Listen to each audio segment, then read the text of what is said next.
Oh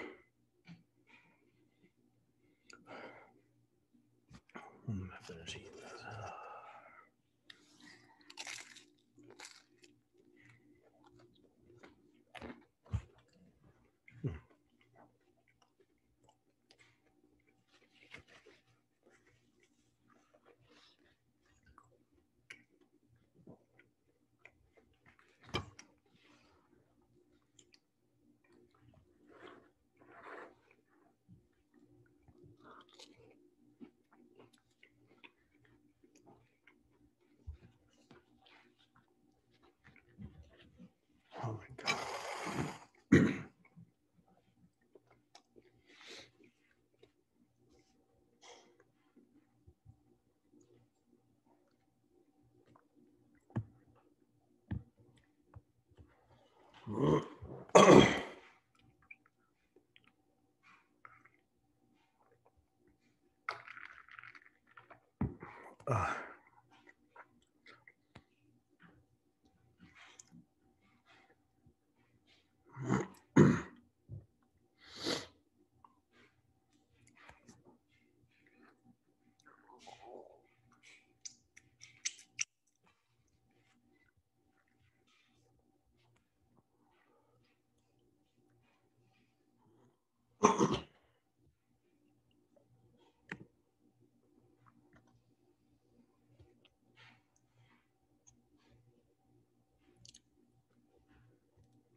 Recording.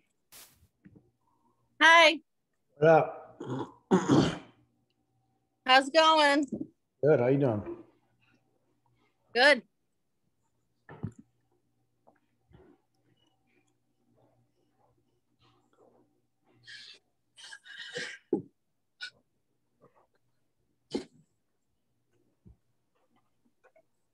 Hello.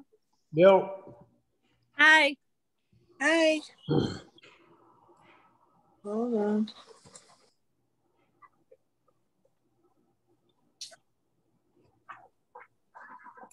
What's up, Miss Portia? Portia, what's your 007 name?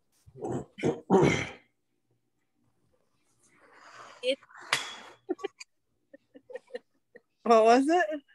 Gideon. Gideon Spot. Oh, that's right. Yeah, you have to have two names. Bond. Bond. James Bond. I love that Bill Zaleggy had one in his pocket so ready. Like, yeah. Yeah. They all did. Yeah, they all did. The first class was awesome. Yeah. They knew exactly what you were looking for. Yeah. Today I started out the morning class. They're like 3-4 level, Michael. They're all like very high needs, kind of fall risk. We need a lot of help and cornermen and everything. But like their minds are sharp as tacks. And we started out the class today with just impromptu, went around the room, and we probably had at least 8 boxers, right? If not more. I think there was like 9 chairs. And I was like, okay, so we're start out this morning. Good morning. I was like, I want to go around the room. We're going to start. I'm going to point to you and you're going to give me your James Bond name or whatever your 007 name was. the first class, like without even thinking or hesitation, they all had one in their pocket. Like it was the funniest, best thing you ever heard. What did Aaron say? What was his? I don't even remember. Wally Wallbanger. Oh, yeah, Wally. Yeah. Yeah, it was a whole bunch. And then the second class. Yeah. Oh, leave it to Aaron. Yeah. Right. I can't remember what Bill's was. It was like something Bichette or I don't know. Yeah, yeah. Oh my gosh. It was so funny. The second pick one to save their lives. Like, okay. Oh, yeah, everybody was like, they all drew blank in the second class. I thought for sure they wouldn't have. Yeah. Problem with free will and free thinking, it's like because they're a little more precise in their thinking daily, like they thought about it too much, whereas these other guys are just hanging loose, man. Oh my god.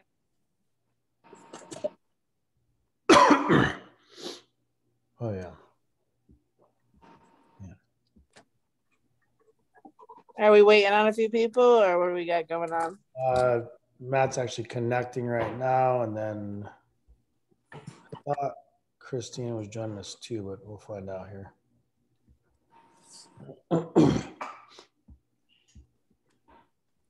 Matthew. Hey, Matthew. So we'll get. Hey guys. What up? So we'll get started. I think Christina joined. I know Brand's definitely not coming. I'm not sure Carrie's gonna make it. She's in Aspen. She's gonna try, but like always, we roll on. We watch later. It's all good. So one thing I want to apologize off the bat. I just got done eating the hottest fucking chicken wings I may ever had in my mouth. I'm in Buffalo, the home of the actual chicken wing Bar Bill's Tavern, and a beef sandwich they have there with homemade horseradish sauce. So like, I'm just like, it looks like I've been crying all day, but I literally just got eating it as you guys were joining. So forgive me if I'm this for a little bit. So the topic was practice makes perfect, and I slashed it out and said better. I thought this is a really relevant topic when it comes to, whether it's Zoe's Connect group or Real Raw and Flawed Connect group we talk about every week, is, really leaning into this subject and understanding, what are we striving for? I know we've touched base on it before. I know I've talked to Chad plenty about this idea of perfect and what that really means and what is that word? Why do we have the English language when perfect is not something we should be shooting for, because it doesn't exist. Being perfect human does not exist. He was perfect for us so that we can then be flawed and learn and understand, like he did, and walk in the path of constantly learning and understanding how to be better. So practice makes better is why I wrote that. As it relates to me and my experience and my journey and my season, I believed lines like that, growing up. I believed these little catchphrases or these canned responses that we probably grew up with some, but I heard that all the time. And I thought if I just worked hard enough at something, it was like, I'd be the best at it. And, when I started my company and started to realize that, and I got into the science of things and the deliberation and the stat collecting of actual movement and training and methods, we're actually tracking the stuff from a stat standpoint. And what I soon realized there was zero efficacy in like perfecting something. There was zero sameness in the best in the world. I was tracking across golf when I started, but then we did baseball and soccer and some football. But in golf, there was no such thing. I mean, I had 146 players, the best in the world, on this device that collected more data than anybody else. And there was no similarities. And there's almost none in the way of getting to where they got, the 1% of the world of what they were doing. So when I started to see these, I was looking for correlations across the board. How do you get that, right? How do I train this kid to the best in the world? There's got to be things in line. There's got to be these things. How do everybody get there? And, what I learned through tracking it all was there just really isn't. There's too many variables in a human that brings them to the best of their ability to win at something. And I'm not just talking about sport. So to be the best at what you do is really just limiting the amount of mistakes you make moving forward. It's being aware of that. Sorry, geez, I shouldn't have got super hot. I'm just telling you that right now. If you go to Built Bar, get hot, not super hot. It's pretty aggressive. It's unnecessary. Ugh. Anyway, the point is what we're really trying to do is we're trying to eliminate the amount of mistakes over and over. So the next time, eliminate a little more, next time, a little more, so that we're just slightly more prepared for something than, say, our competition. And that's how you win, or whatever we think is perfect, or our perception of winning, success, or perfect. It's just being more prepared than the next person. And that means going through, practicing to be better, witnessing the mistakes, trying to be a little better at them, and changing the efficiency of the task. So I say practice to get better. Let's just say what actually is some definitions of it. So when you research some of this stuff, they talk about Jesus. Hold on, Jesus. Got like a fat chunk of horseradish in the back of my esophagus right here. It's just like bleeding me to death. Oh my God. And the worst thing is when I get off this, I'm going to go right back into it. I'm just going to get right back into damaging. So we talk about it. Practicing is not necessarily making you perfect at a skill. But what it's doing is it's the important piece of a learning puzzle for anything you're doing. So by balancing these methods and including like mental rehearsals and hand-on practice, exploration, I always say the only learning I ever did very well was, I didn't learn much in college or class or anything, but application for me was huge. Like, show it to me once, I'll know how to do it. Show it to me again, I will beat you in it. Like, no matter what. I'm like that with directions. I'm like that if I see it one time, I know it. It's going through my brain like that. And part of those things are the form of learning to optimizing the skill development so you can become a more efficient learner. So again, not being perfect, because it doesn't exist, that word. We're all perfect in God's eyes, but that's because he's all loving. He's unconditional, right? There's nothing we could do wrong. 7 billion people, and everybody's perfect in his eyes. So you say it like that. It's like, how could we even be striving for something as ridiculous, as insane as something that's like, oh, I'm perfect. I make no fault. I'm the best at it. There's no downside to it. It doesn't exist. Good, bad, in between, all of us living our lives at our lowest lows, our highest highs, and all in the middle. He sees us as perfect in his eyes. So it's a pretty loose definition of perfect, right? So when we practice for something, we got to practice for the limiting of mistakes, right? So I don't know if you guys are familiar with a term called myelin. I'm sure probably Portia is, because she studies everything with that controls probably the nervous system and understands it. So myelin is something that we have a bit of control in, and it's essentially an insulation around our central nervous system. It's a fatty sheath that surrounds our nerves. And in sport, we talk about building myelin for repetitive action, right? And essentially what I'm really talking about is it promotes rapid impulse transmissions. And the better your myelin is, those fatty cells around it, it's your quicker decision. Everything's happening is firing quicker. When that starts to slow down, or those get deteriorated or damaged, it can be havoc on your body, all the way up to chronic disease because of protection.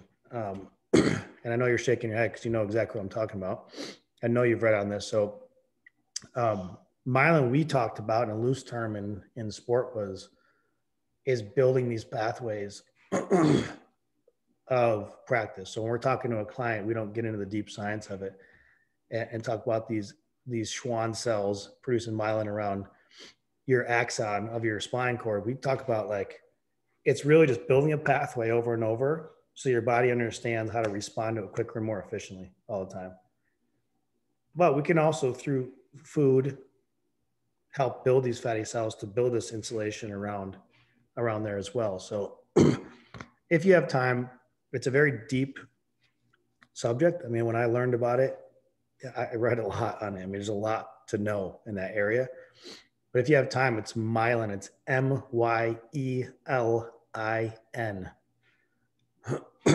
So definitely look into some of that because it's pretty interesting, and it's you can help it with a high fat diet in combination with exercising. Obviously, increases your protein expression of the myelin and your levels in that group. So the PLP and the MLB, or MLB, the baseball league. No, it doesn't help baseball at all. It's MPP. It does help people in baseball, but anyway, it's a very interesting topic to me. A quick food tip on it is like natural iodine from sea vegetables is a good one. Helps promote the repair of myelin. So that's important as we get older. Like all our repairs, we talked about last time, sleeping and how our body repairs, but we've discussed many times how like food is very important, but vitamin B1. Anyway, it helps clear, aids in the liver and clears out the brain from mercury and heavy metals and all that stuff, and allows it to repair so that you can keep that fatty sheath, they call it, around that. So you can help those impulse patterns. What it comes down to, when I say all that scientific crap, is really about there is no perfection of anything. There is no perfect anything. There's just curving that learning experience. It's seeing it. Now, on the other side, I wanted to bring up is practice makes permanent as well. And that can be damaging. Meaning there's a lot of practices that we all do every day that we're not intending as practicing. Like practice to me is like get up, go to the gym. I'm practicing to be better. I'm practicing get up, eat better. But some habits are practiced unintentionally or subconsciously because of the way we lived our lives. So when that happens, it is ironing in that pathway unknowingly. You don't even know. So it's like you talk about things like, why do I do the same mistakes all the time? Why do I find myself in the same spot? Why am I dating the same person over and over? It's like when you're done, it's like, why are these patterns continues to show up? And it's like, I feel like I'm living in this repetitive cycle. And it's because you're burning in these pathways that unknowingly to you, because you're not changing the pattern, is it become the same. And these are the dangerous ones. Practice making permanent when you're not even knowing it. The practices we take action on, I want to change this, so I'm going to take an action. I want to do that because I read this podcast or listened to this podcast and it says good for me. Or I want to change my eating habits for a little while and go on a diet. All these are short-term things, but they're conscious things. We saw something, we heard somebody, we got inspired by something. We make a conscious choice to make a change. We start to practice new tasks. If you stick to them, you can actually change that. You can change pathways. But it's the ones that we don't know about, that we're not paying attention to, the subconscious, almost like we were born into that culture. Those are the ones we have to really keep an eye on, because those are the ones that cause a lot of havoc in our lives, that cause the repetitiveness. And why do I always feel like this? Why do I always go through this? Why am I always getting fired? Why I have the same relationship? Those things come up from that.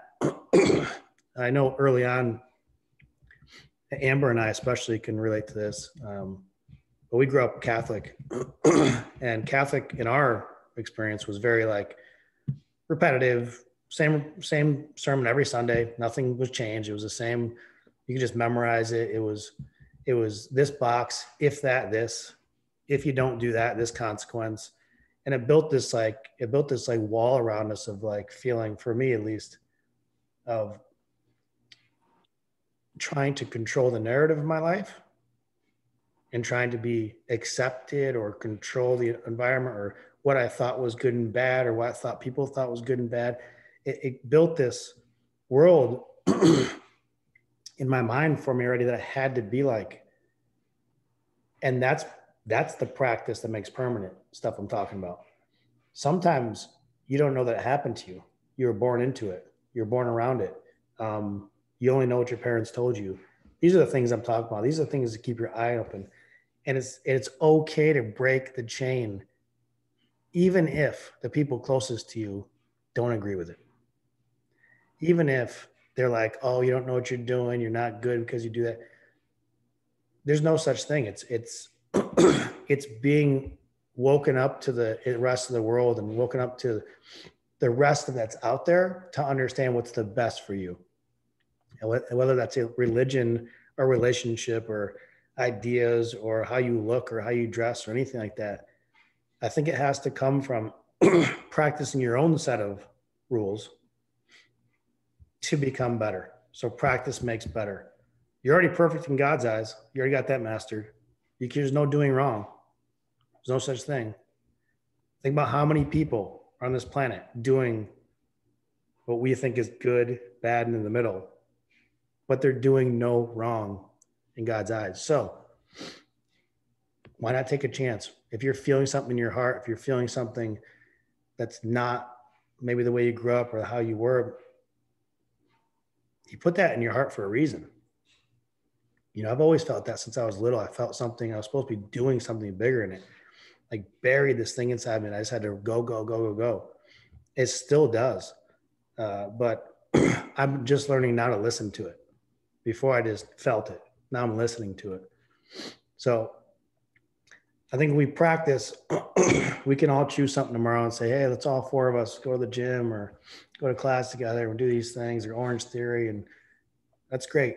But I would challenge us all to look at the things that haven't been affecting our lives that we didn't pick, that we didn't choose.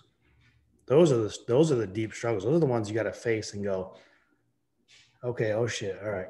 Let me pull up my pants a little bit here and get to work and actually get after it. Cause those are the hard ones because they're the unknowing and unseeing. Sometimes we don't see it. So anybody have an experience that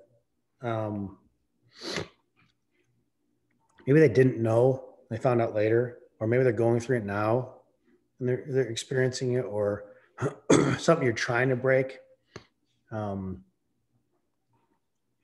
just practice methods. Anybody have anything to share on this topic? I mean, don't smile at everybody, just say it. I know you guys want to say something. It's been too long together. I know everybody wants to say something. Just fire it out. Portia, what do you got? Can I just say, I mean, first, I just have to say that what a cute bunch of people, right? Oh, yeah, of course. All right. I'm gonna wipe my nose. Freaking sweating over here. On here, like smiling the whole time. So, I had the same thought pattern like you were thinking, and you're talking about a lot of the times we're born into it, and perfectionism is actually a trauma response, and it's usually to feeling shame around the whole self of expression. And because it could have been someone told you that you were like a terrible singer, or that you couldn't play a certain sport a certain way, or that you ran funny, or whatever it might have been. And it could have been because, and then what you do is you learn to behave a certain way to fit into your family or with a group, and because you learn that way, you wanted to get the praise and the compliments and the love. So you changed who you wanted to be. And basically it's kind of like abandoning the self. So there could be many reasons around it, but then we learn to hide the side of ourselves to make ourselves feel good. We learn to hide like who we are, and we learn what expressions earned us the most love and which ones did not. And so then we developed that way of being, and then we tried not to break that specific mold that we thought was the right one, or what we thought the way of acting that we thought people wanted us to be. Yeah, and I like that real quick. On what you just said, we base it upon the approval of the people around us. Right. And how do we know that anybody around us knows what the hell is going on in their world? We're right, all exactly. going through it right now as adults, trying to figure out what's good, what's bad, what's right, what's wrong. Am I self-worth? And all we did as youngsters just look at the person that was a little older than us, respect your elders and go, oh, yeah. Oh, I got to change. So they say that there's two sides to perfection. So one, like you talked about, the overwork, the anxiously trying to reach the final perfection and putting the whole self into the game, chasing something that they think will give them validation and making them good or feel good in the world. And then they go and they release that thing that they've been working on and putting their whole heart and soul into, only to be crushed when it's not received exactly the way that they had imagined it to be. Right. And then they feel and then so what happens is that person will continue to try again, but this time with more vigor, you know, and they'll come back and they'll say, okay, I'm going to come back even stronger this time, you know, because and then the other side is the perfectionism, the side where someone has tried really hard not to completely pulled themselves out of the game, right? And they're the ones who are thinking of now, all they're thinking about the potential failures, and they're running away, never attempting to do anything difficult again because they don't want to have that feeling inside of them. And so, like we had said, that we've talked about this several times on here, that the trauma and the limiting the beliefs and the imprinting upon us, and when we learn to forgive and understand that those things were never our beliefs to pick up on in the first place, and we are not what people told us or didn't tell us or whatever the circumstances were that caused us to try to survive in that specific environment. And I think we always come back to, like, this is what we stand for. Like, we are real, raw, and flawed for a reason, you know? And so when we can learn to live in our truths, using our hearts and our voice to express ourselves as an act of love and healing, that's when we feel free, right? That's when we can drop the judgment. And because when we're feeling free, we can be ourselves again. Thank you. Love Perfectly that. said. Love that. Nice, Portia. Thanks. I had something else I wanted to say. No, I'm looking. You know how you're saying, like, practice can create bad habits? Yeah. Well, I had read about, like, they had talked about that in sports and in business specifically. And like they were saying, like, okay, if you were a golfer and you hit a large bucket of balls with a variety of clubs, or if you were a golfer who picked up one or two clubs and works on a few specific things, right? Or if you're in a business and you practice training, or the business person who repeatedly practices on their own certain skills to be learned. And we could see in each scenario that the second person is probably going to fare better. And they had called that block. Yeah. What did they call it? Oh, I don't remember. One's random and one's block. It's block versus random training. Yeah. So they were saying that it's all considered practice, right? But the second person will be more successful in each scenario. Deep practice. They considered it deep practice, meaning that if we keep repeating the same thing over and over, it could actually hinder you if you happen to be doing something incorrectly. Right. And the incorrect practice can lead to the bad habits. Right. So yeah, what she's talking about is random and block is like understanding. I'll give you an example in golf again, because she just said it. Understanding what your weakness is in the overall picture of what you do, and targeting the weaknesses to level them out to not the best part, but bringing them up so that your overall performance is a lot better. Instead of, I'm going to practice everything all the time. Well, your weakness stays the same level, right? The one that's lowest will stay the same level of weakness. It will never bring up at all. Everything will just stay right here. Right. So. And if we always knew it was going to be perfect, there'd always be no room for growth or change, right? And yeah. I always, I believe that's in the flaws that make us the most attractive and unique people that we are, and gives us the best characteristics so we can stand out from everyone else. Yeah. Because we don't want to fit in. Not nobody here anyway. So they call this thing shotgun practice. This theory we made up with a very good colleague of mine I've known for 20 years.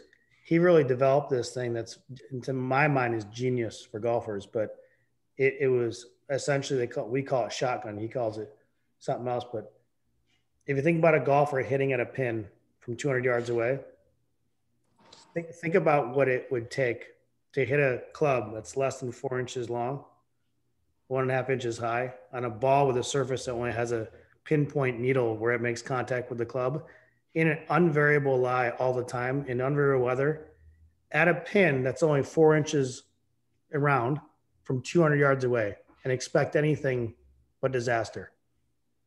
But in golf, all of our clients, pros, the best in the world, expect to be the closest all the time. They expect it. If it's not close, they get upset. Shotgun theory is if you take one club and hit 20 balls in that direction, and you pick the most left, the most right, the furthest back, and the shortest, and you pick the gathering, the ones that are gathered the most out of all those, would be maybe an egg shape like that over here. That's your target, right? You move that whole thing instead of looking at one pin that's 4 inches in diameter. So what happens is you move your shotgun, your personal shotgun pattern of that club. You move that thing over here where the most of the pin is in this whole thing. It might be a 20-yard oval. So now your misses in every direction are still on the putting green, and you have a better chance of scoring lower. Whereas if you aimed at the pin and your oval is always over here, 44% of all your shots are off the green, and you lost a shot to the field. So good metaphor for life. Great metaphor for life. We're trying to shoot at a 4-inch hole from 200 yards away, which is like winning the lottery twice after you got struck by lightning in the parking lot. It's not even realistic. And all my customers and clients come to me every day and want that. How do I get it closer? Well, let's work on your expectations before you pick up a golf club. Right? And that's a metaphor for life. It's like, what are we aiming at? Are we aiming at hitting the pin every time? Who the hell wants to even do that? You don't want to curve it in there and show off and show somebody like, did you see that around the tree? Still got it close. We just want to like just stripe it at this thing and whack it every time and it lands in the hole. How boring would the sport be? It wouldn't even be a sport. We'd all be awesome at everything. But unfortunately for us, we do get caught up in that idea of perfection and the idea of it's not good enough because it's not perfect. And it's a bit ridiculous. So I have a little, one, absolutely love the subject matter. Love everything you said, Portia. It was awesome. Great perspective. The myelin sheaths is like something we talk about in anatomy and physiology class all the time, because obviously we're dealing with special populations and people with disabilities. So it's usually the absence of the myelin sheath. It's interesting that you're on the performance level talking about how to create them for more nerve function, therefore more conduction, therefore more efficiency in anything that you do or practice. And someone with like MS or ALS or Parkinson's disease or anything like that, they're actually deprived of myelin, and therefore that's what's interrupting the neural path. So when they're telling their leg to move, their leg is not moving, even though it's an involuntary, function. So that was really interesting. Way to segue into everything we talk about. Really interesting. Two, I wanted to say, just like Portia's name on Instagram or whatever her little monogram thing is that she goes by, Perfectly Imperfect. While you were talking, one of the things that was coming up for me repeatedly too is that, again, remember context. I mean, yes, perfect to most of the eyes of the world and probably in the Webster's dictionary is, an idealism, an ideal, whatever model of something, right, to each of us. However, oftentimes when we fall in love or we find something that we love or that we like or that we're passionate about, it's only perfect to us. And that again shows how individually different we all are, because someone who, I am completely head over heels in love with, my 3 best friends might not find attractive at all, but they're perfectly perfect to me, right. Or vice versa, and for all of us. And, some people like blue cheese and some people hate it. And some people, all the different things. So perfect can also hold different connotations and again, based on perspective. So perfect isn't always the absolute ideal of every human being, but maybe just perfect for me or just perfect for you. And that's where we can start to build our comfort zone. And it doesn't really matter what other people think. It's more about what's perfect for me. And, I think we talk about that often too, is just like, how do I create a life that works for me, but where I can also serve humanity and be at peace and have integrity and, kind of create different kind of definition of perfect in a way. What a great concept to like start using in a relationship too, to say, because when you're like madly in love with somebody, you start to get close to them. You say things like "you're perfect," and can you imagine changing the language of like "you're imperfect in so many ways, but that's what makes you love you"? It would change the way they go about pushing their levels of being something, right? I mean, I just brought that up for me when you said that, Amber. It's like, why give somebody the false hope? This is a children thing too. Like, obviously, when you're kids, like, why give them bullshit false hopes and the medals and letting them win? I had this conversation, letting them win at things, and why? Why not build adversity? Why not tell them you are imperfect? You're an imperfect person. You're not going to always win, but that's exactly what I fucking love about you. Like being better at being imperfect. Instead of us using the words that like don't even really make sense until we're older and go, what the fuck? Like I've been trying this whole time to be something that doesn't even, it's not real. Matt, what you got, bro? You got fan life. I got an angle right here. I feel cooler. I felt the breeze coming through your phone. My lips are on fire, dude. Right on, man. No, I'm just trying to stay loose. My body's all like beat up. Yeah. So I was gonna go to the gym and do some mobility stuff, but I just got out of the shower late. So what's up? You need to rap. I'm sorry, you cut out. I do. You need to rap today. The gym like way too much. Work.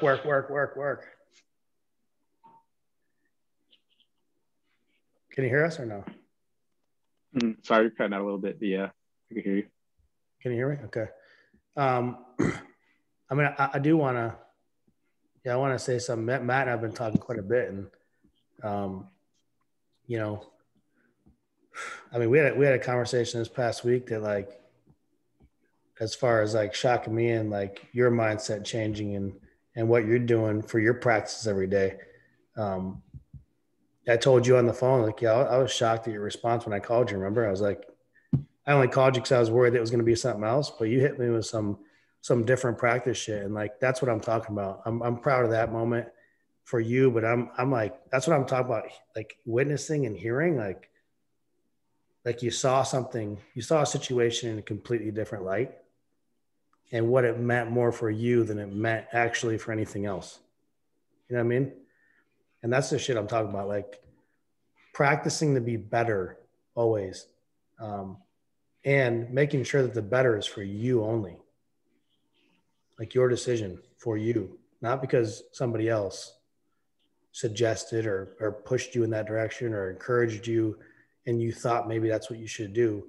But yeah, that conversation encouraged me because that's kind of where this is coming from too. Like incorporating or introducing new practices in our life based on us bettering ourselves, whether they were there always or we're introducing them new. So appreciate that about you, dude. That was a great conversation for me. Appreciate you listening. I'm always listening, bro. Sure. But, I do want to encourage us all to take a look at those things. I mean, you know, I mentioned that story right there, but I always say I'm right now in the moment trying to practice listening to like what it is that was put inside me, listening to it like for me only, you know, not getting caught up in what am I able to do for anybody else, but more about what I can do for myself and like listen to it, but what I need to do to change it. That's more important for me at the moment. I've done so many things same way for so long that I need to incorporate like deep changes to actually change the patterns, to actually change the new pathways so I can see different outcomes from it. So that's my challenge for this month is going to be, you know, trying to witness these things in the moments and making different choices based on it, knowing that I already know the outcome to that. I already know that pathway. I've already seen it. I've been down it. I know what the end looks like. I want to choose a different road, you know, I literally just saw this thing that I shared with you. It's hilarious. It was on a garbage can. Literally on a garbage can in town. And it said, like walking out of this wing place, and this garbage can says, let's have this wooden garbage can. It says, when you come to a fork in the road, take it. I mean, literally on a garbage can. I'm thinking to myself, damn, like right when I walked out, it was in my face. That's the type of shit I just want to pay attention to. Like, I wouldn't even fucking saw that garbage can this past year when I was working. Like when I was in the building, I was on my phone 2 inches from my face. Now I'm pulling my phone out to take pictures of things I'm witnessing because I don't believe it. You know what I mean? Like the timing. So I think things like that, recognizing the changes that we can make and then actually grabbing onto and implementing a move. So we're literally about to run out of time. Appreciate you guys. Love you. Thanks for joining every week. We'll see you next Monday. I have something to share if it's too late. Do it. Here, I'll start it again. Hold on. Here, I'll call right in the thing right now. Here's this breaks off. I know it's gonna terrible. Here we go. Do we have to click the link again? No. I'm gonna literally just do it on the phone right now, real quick. You're like slow moving lava over there, Matt. I mean, come on now. Get it out.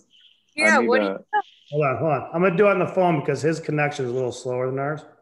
So pick up his phones right now. I'm gonna get off this. Love you guys. Okay,